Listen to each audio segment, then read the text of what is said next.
Guia Bíblico para a Libertação, como acessar o poder sobrenatural e a autoridade de Deus para derrotar o diabo, Randy Clark. Capítulo 13. Orientações para ministrar libertação. Orar por libertação é algo que precisa ser feito com encorajamento, aceitação e amor. Para que alguém seja liberto, os demônios precisam ser expulsos e as portas de acesso precisam estar fechadas para impedir o retorno dos espíritos malignos. As portas de acesso são, em geral, abertas por mágoas, pecados e falta de perdão, e permanecerão abertas se esses sentimentos não forem tratados com esperança e amor. A pessoa é a prioridade. Quando ministramos libertação, estamos ministrando a uma pessoa e não a um demônio. E quando você ministrar, aconselhe a pessoa com o objetivo de trazer a verdade à tona. Ministre calmamente e evite demonstrações espalhafatosas de guerra. Satanás adora fazer cena e tentará todo tipo de humilhação e tormento em meio à libertação. Queremos tirar dele todas as oportunidades de fazer isso. Botary ensina: a libertação não é feita com gritos. É focada em descobrir o que está dando autoridade ao inimigo para permanecer na vida da pessoa. Dê sempre prioridade individual. Mostre-se sensível e reconheça o fato de que a pessoa por quem está orando por ter perdido a esperança de ser liberta depois de passar anos aprisionada. Permaneça fiel, firme e tranquilo. Proporcione um ambiente carinhoso e suave para a libertação. Tenha isso, talvez isso seja um processo longo. Não tente apressá-lo. Assumindo autoridade sobre as manifestações. O passo seguinte ao ministrar libertação, envolve o reconhecimento dos espíritos que estão se manifestando. Quando o espírito se manifestar, ordene que ele se cale e se submeta a você em nome de Jesus. Você assume autoridade sobre um espírito quando ordena que ele se submeta em nome de Jesus. Se a pessoa por quem você está orando parecer não entender as circunstâncias, assegure-lhe que você está falando ao espírito que está se manifestando.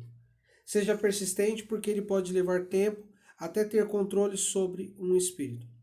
Ele acabará por se submeter, portanto, mantenha a fé. O Dr.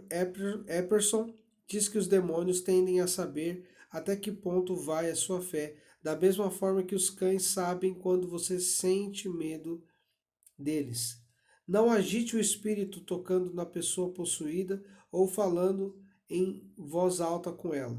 O seu objetivo é tranquilo, não agitar o espírito. Estabeleça e mantenha comunicação com a pessoa a quem você está ministrando. Permaneça calmo e demonstre amor. Encoraja.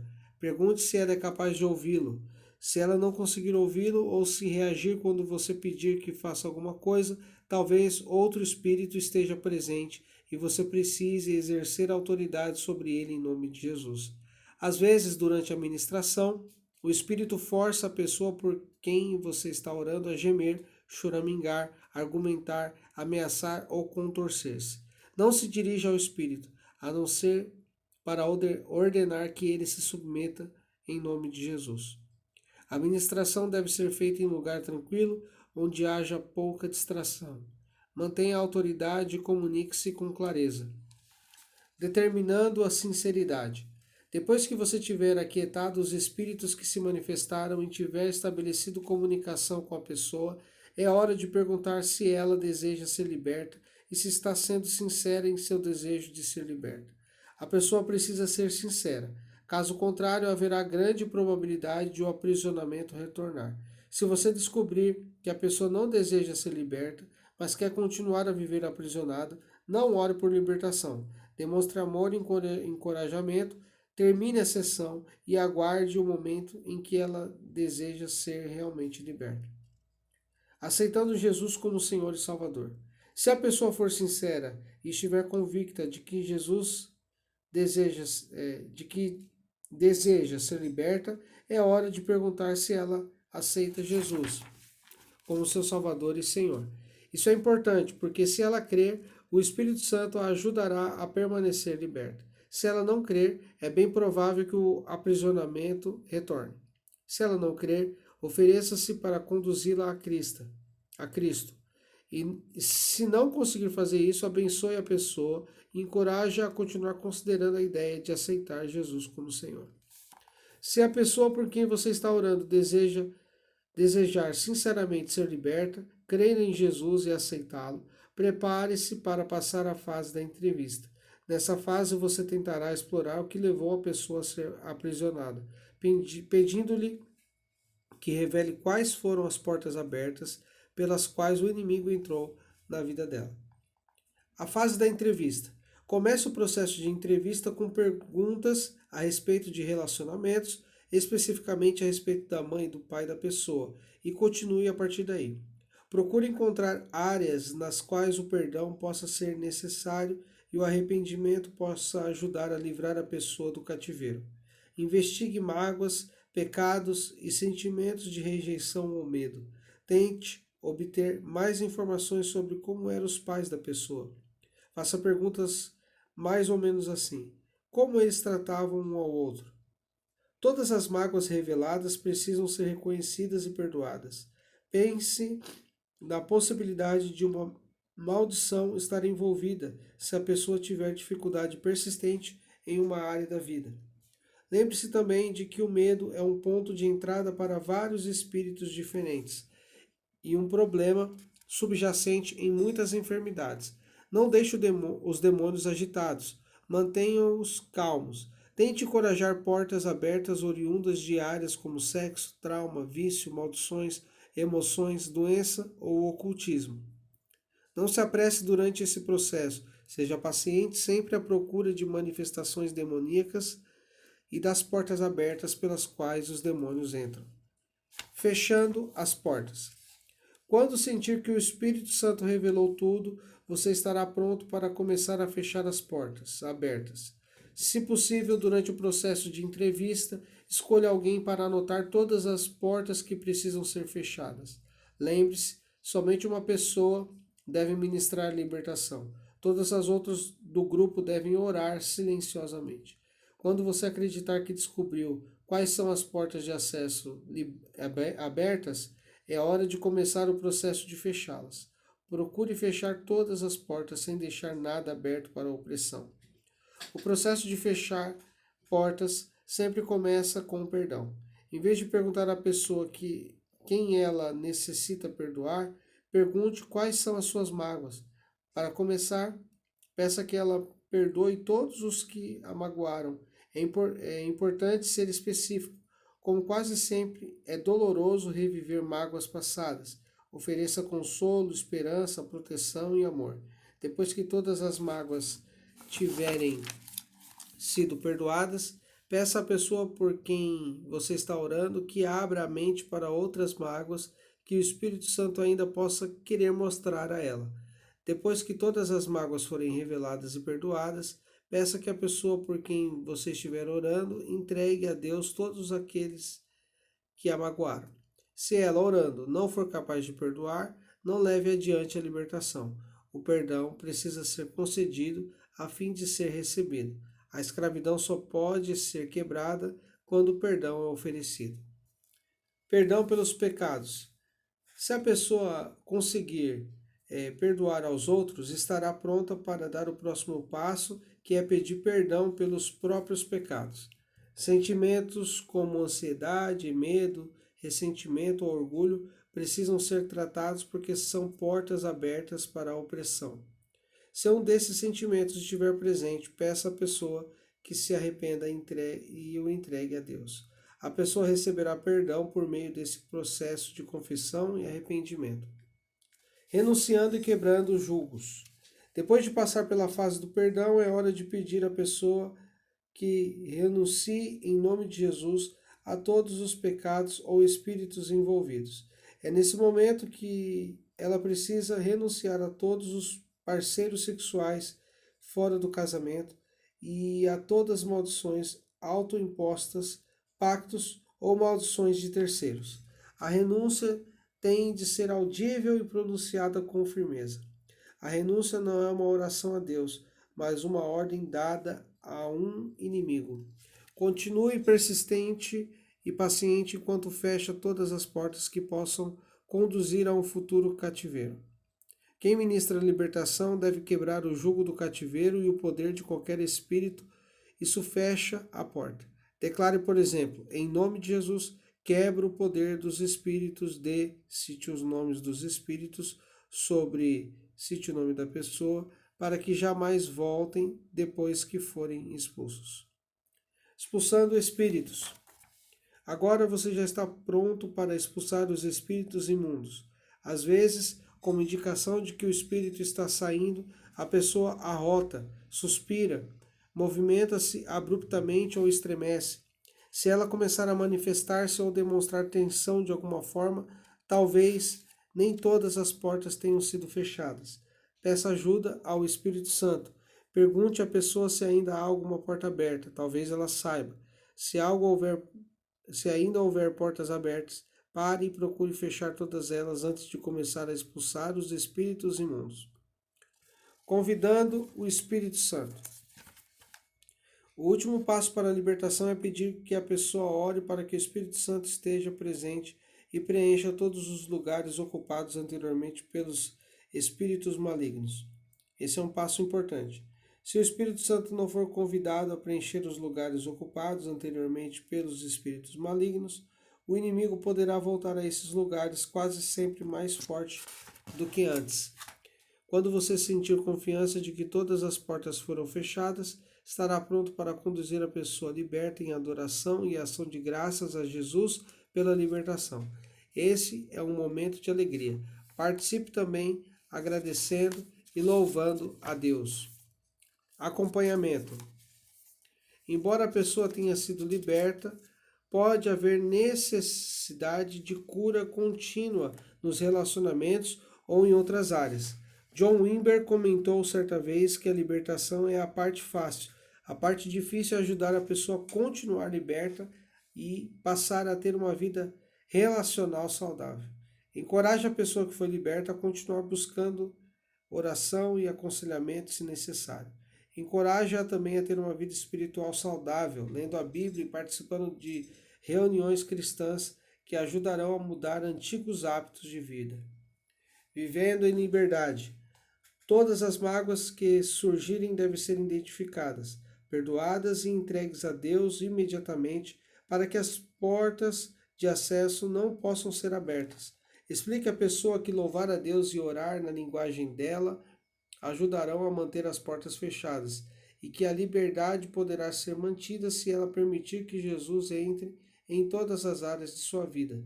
Encoraje-a a pedir ao Espírito Santo que se apresente e a preencha todos os dias.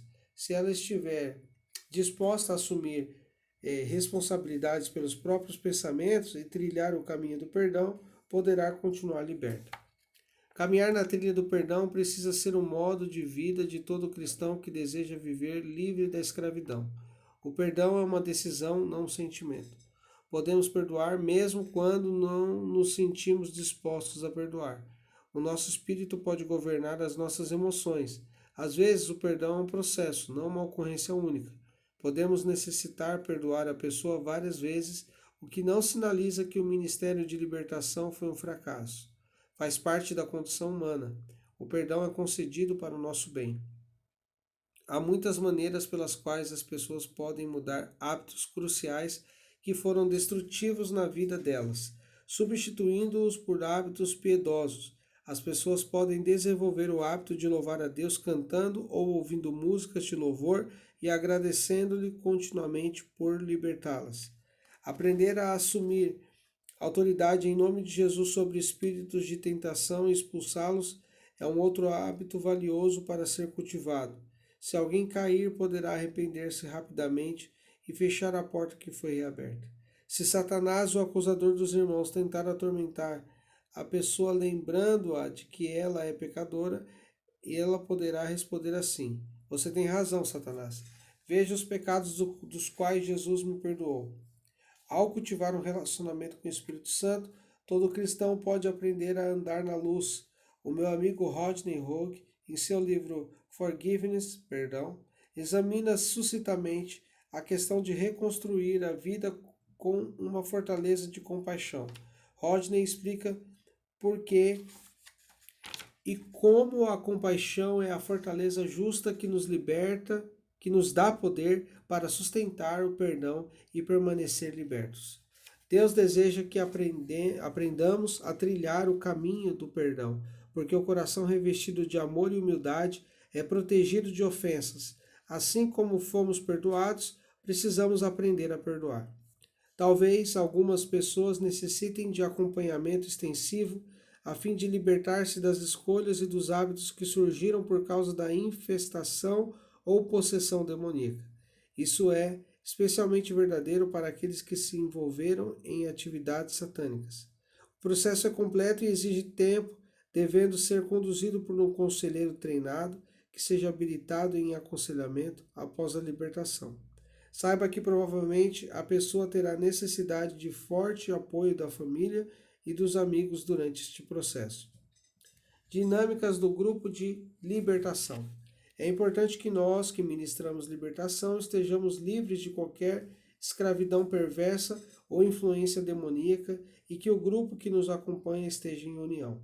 Se não estivermos livres, poderemos começar a nos manifestar enquanto ministramos libertação aos outros.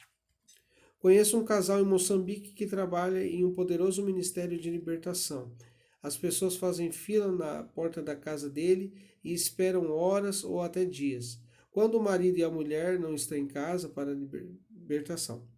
Houve casos em que durante a ministração as pessoas do grupo de ministração que não haviam sido libertas começaram a manifestar-se de formas assustadoras e perigosas, como tentar atirar-se da janela do segundo pavimento ou despir-se.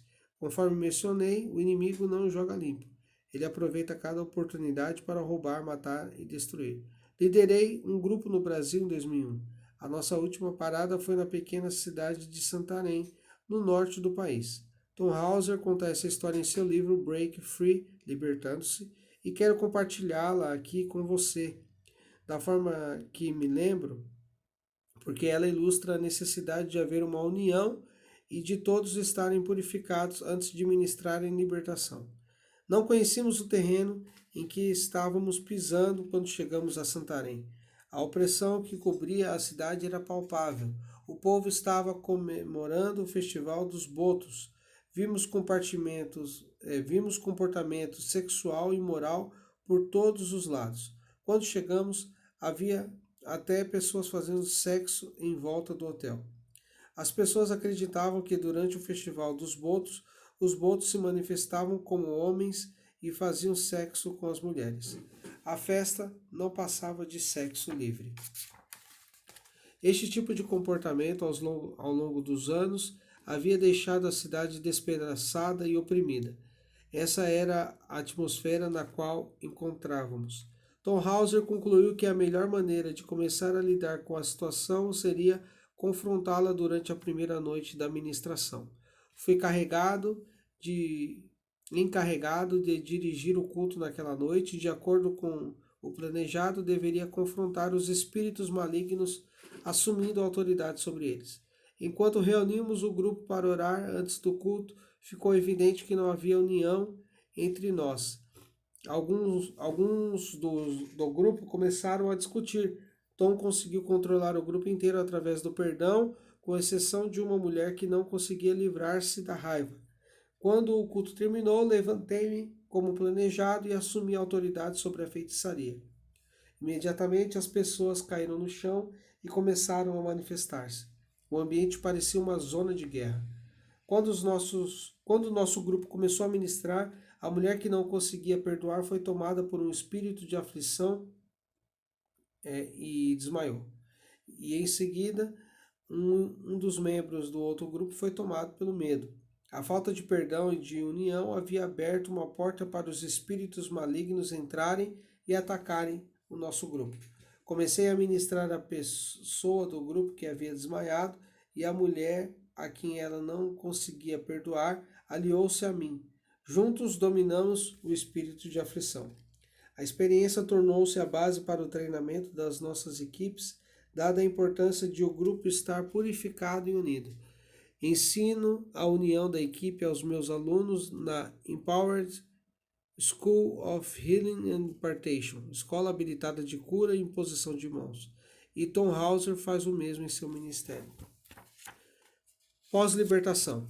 As pessoas envolvidas no Ministério de Libertação devem adquirir o hábito de cobrir-se e cobrir sua família com o sangue de Jesus e de vestir toda a armadura de Deus. Depois de ministrar ao endemoniado, separe um tempo para desvencilhar-se de qualquer resíduo dos encontros. Peça ao Senhor que lave tudo em você e que cancele todos os direitos do inferno e libere os direitos do céu sobre você e a sua equipe. Peça a Deus que mantenha a sua mente pura, guarde as suas emoções, proteja o seu corpo e abençoe aqueles que o amaldiçoam. Conversando com demônios.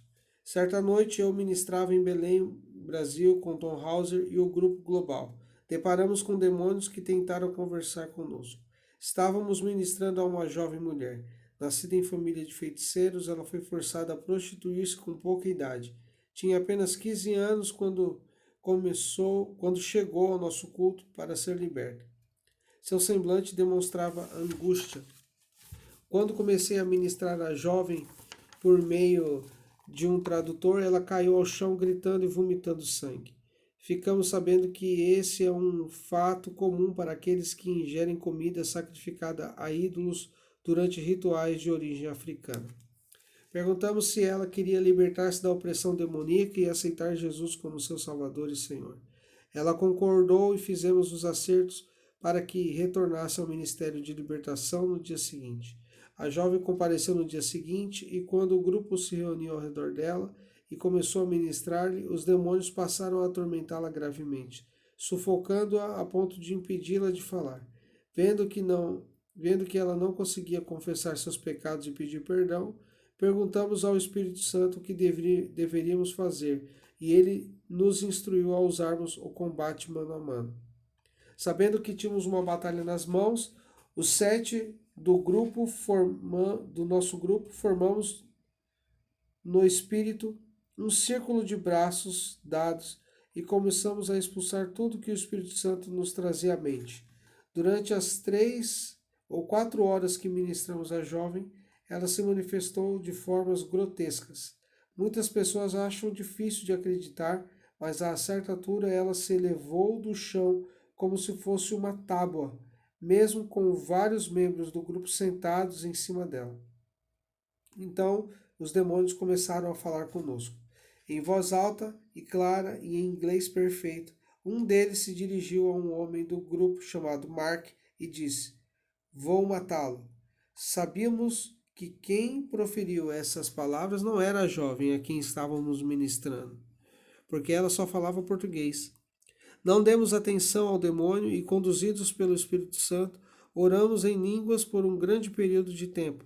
Em seguida, o demônio falou de novo: "Está ficando quente aqui." E, imaginando que o fogo do Espírito Santo estivesse literalmente queimando-os, prosseguimos orando em línguas até que os demônios saíram dela. Ao sair, eles disseram: "Estamos indo embora." A jovem foi liberta e quando a vimos no dia seguinte, ela parecia e agia como uma moça normal de 15 anos. Não creio que devemos conversar com os demônios durante a libertação. Creio que essa ideia de que devemos nos dirigir aos demônios se origina de uma interpretação errônea da Bíblia em Marcos 5. A palavra diz: "Quando ele viu Jesus de longe, correu e prostrou-se diante dele e gritou em alta voz: Que queres comigo, Jesus, filho do Deus Altíssimo? Rogo-te, por Deus, que não me atormentes." Pois Jesus lhe tinha dito: "Saia deste homem, espírito imundo." Marcos 5, 6 a 8. Nesta passagem bíblica, é o homem endemoniado que se dirige a Jesus, não o demônio. Jesus já havia reconhecido o espírito maligno no homem e ordenado que saísse. E no versículo 9 lemos: Então Jesus lhe perguntou: "Qual é o seu nome?" "Meu nome é Legião", respondeu ele, "porque somos muitos." É aqui que eu acredito que a confusão aumenta. Muitos interpretam que Jesus está dirigindo-se ao demônio ao perguntar o nome dele. No meu entender, Jesus não iniciou um diálogo com o espírito maligno, mas penso que ele perguntou ao homem qual era o nome dele, e o espírito demoníaco respondeu. Alguns modelos de libertação ensinam que precisamos saber o nome do demônio a fim de assumir a autoridade sobre ele. Não é isso o que ensino, porque, de acordo com a Bíblia, já temos autoridade sobre os espíritos malignos.